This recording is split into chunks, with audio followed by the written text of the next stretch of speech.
Nous sommes en 1825. Théodore, jeune marinier, vient de comprendre que la marche du temps et du progrès va mettre à mal le métier.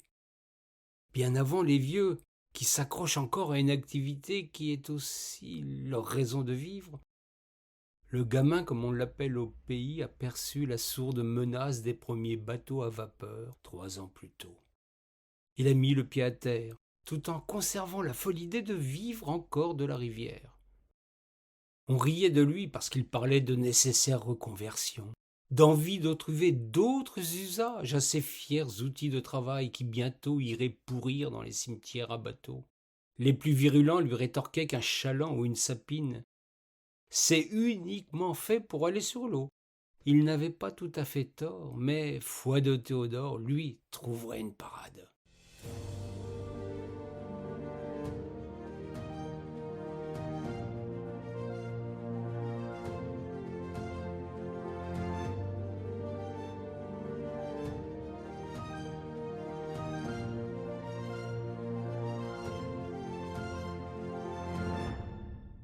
Il était là à se tenir la tête dans ses mains, assis face à la Loire sur un banc de pierre, quand une bonne fée se pencha sur lui. La dame n'était autre que sa marraine, une amie de sa mère qui avait toujours eu beaucoup de prévenance pour son filleul. Le voyant bien en peine, la vieille dame voulut le réconforter en lui apportant une part de 4 quarts au miel de sapin. Le jeune marinier, sans emploi désormais, regarda cette offrande avec intensité, voulant y voir un indice pour résoudre son problème. Celui qui n'était plus un gamin pourtant se mit à faire des plans, non sur la comète, mais sur le sable qui était à ses pieds. 4. La belle idée que voilà.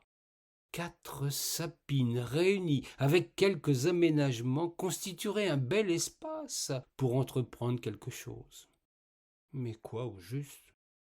Il imaginait les accoler, proue contre poupe, pour créer ainsi un long couloir de plus de 100 mètres, dont il ne savait, à vrai dire, pas quoi faire. Une longue piste mal commode à la fois pour danser ou pratiquer un sport quelconque. Théodore pensait que ce siècle qui s'ouvrait allait faire la part belle aux activités qui mettraient en avant le corps.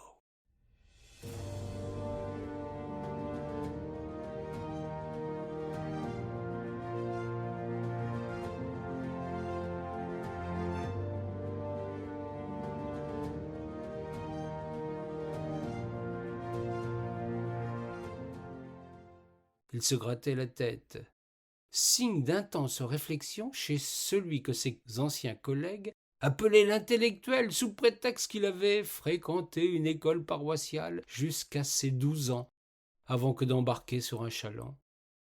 Son bon copain Jean-Pierre vint s'asseoir à ses côtés en lui tapant dans le dos. Le garçon semblait tout excité. Oh, il l'était en effet, à l'idée de lui annoncer qu'il allait se marier avec la jeune fille que tous les deux avaient un temps convoitée. Théodore n'en fut pas contrarié.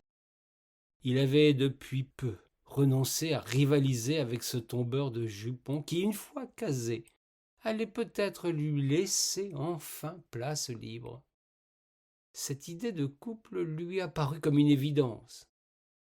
Il remercia vivement son camarade de lui avoir soufflé une bonne idée. Jean-Pierre fut tout autant surpris par cette réplique qu'un peu attrapé que son ami ne montre pas la moindre trace de dépit à cette nouvelle.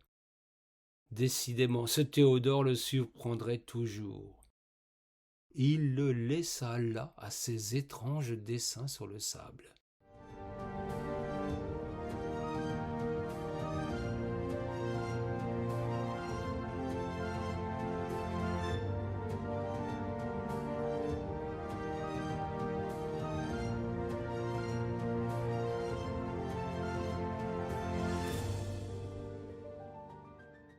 4 sapines, accouplées 2 à 2, formeraient un joli rectangle utile de plus de 50 mètres de long et près de 30 mètres de large au niveau des bordées.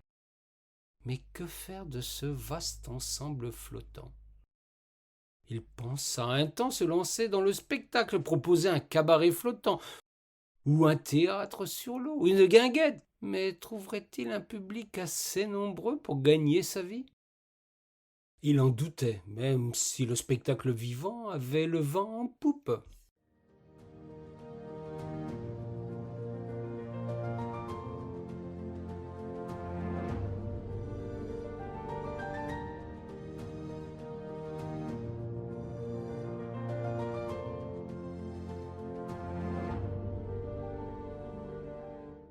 C'est alors que le destin lui joua un tour à sa façon. Il dut sortir de ce qui tournait de plus en plus à la macération cognitive quand il entendit des cris au milieu des flots. Une jeune femme, apparemment, si l'on jugeait par sa chevelure, se débattait dans un fort courant, engagée qu'elle était dans une terrible aventure.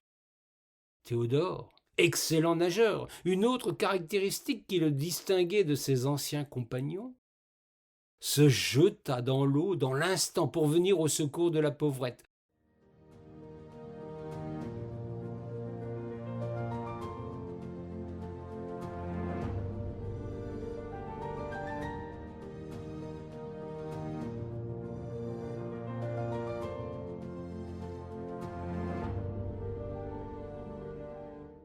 Par bonheur, le banc sur lequel il se tenait assis se situait un peu en aval de la Seine, ce qui lui permit d'atteindre la malheureuse avant qu'elle ne disparaisse définitivement. Il la saisit par la chevelure avant que de lui en serrer le cou. Elle était évanouie. Revenu sur la berge, le sauveteur s'empressa de libérer la bouche d'une demoiselle qu'il trouva fort à son goût. Il savait la stupidité des pratiques de réanimation en soufflant de l'air dans l'anus. Il avait la sagesse de réfléchir et pratiqua, sans même le savoir, un bouche-à-bouche salvateur que lui avait soufflé son désir irrépressible d'embrasser cette beauté.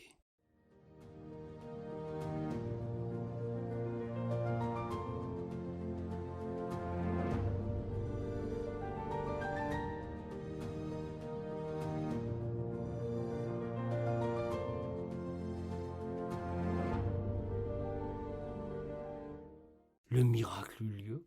La presque noyée retrouva ses esprits et décocha un sourire à Théodore qui scella à jamais leur existence. Mais non seulement le courageux jeune homme venait de trouver le bonheur, mais qui plus est, il venait d'avoir l'idée qui ferait de lui un bienfaiteur pour les Ligériens. Son cœur venait, tout comme son destin, de basculer. C'est justement en se disant cela qu'il revint à son idée première. Une bascule est aussi, comme chacun sait, un bateau qui dispose d'un fond percé pour servir de vivier aux poissons que les pêcheurs entendent conserver vivants.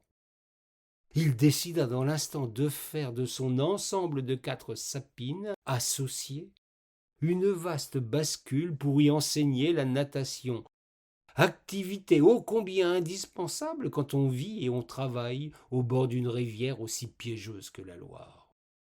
Sa proposition de constituer ainsi une baignoire publique, un bain de Loire, sécurisé pour se familiariser avec l'art délicat de la nage, fut accueillie par des moqueries et des railleries.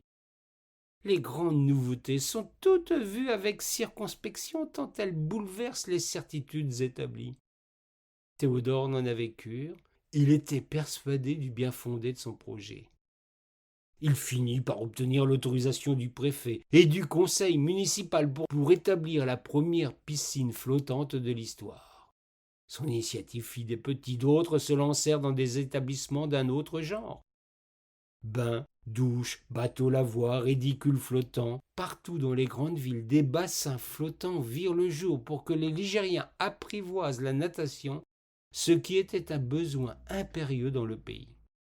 Théodore avait su interpréter les signes du destin. Il apprit à nager à celle qui l'épousa peu de temps après. Ils vécurent heureux et eurent de beaux enfants, qui furent tous enfants de Neptune et qui évoluèrent comme des poissons dans l'eau. Par un curieux hasard, ils naquirent tous entre le 19 février et le 20 mars. Allez donc savoir pourquoi.